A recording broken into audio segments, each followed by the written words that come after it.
pounds. Hi. Oh dear. Thanks, Grandad.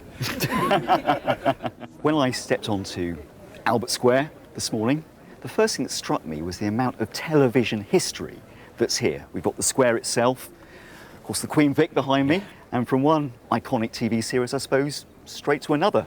And the days of black and white television, Doctor Who and the Tribe of Gum, a television script. Quite a rare thing. How did you get it? Well, it was given to me by my grandfather. I suppose I was about 8.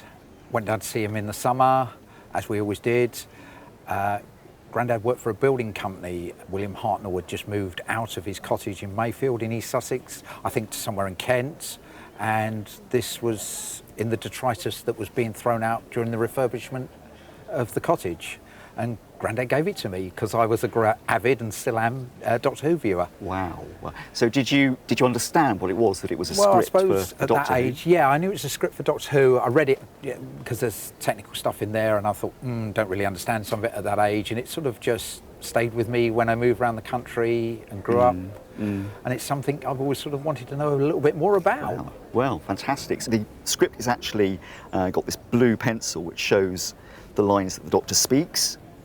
And it makes you just wonder, when William Hartnell, the first Doctor Who, was going through this with his pencil, probably sitting at home with his wife and working on his script, what he was thinking. It's a new programme, no one's seen this sort of thing before, no one's really done science fiction on the BBC before, let alone at tea time on a Saturday.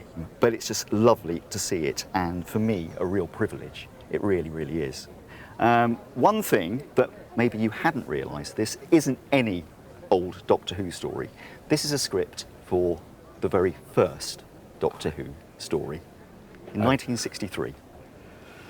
He was in 30 stories. He could have left 30 scripts in that house. It just so happens that he left the script for the very first story.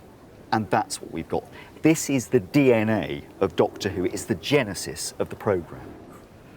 So a very, very important thing.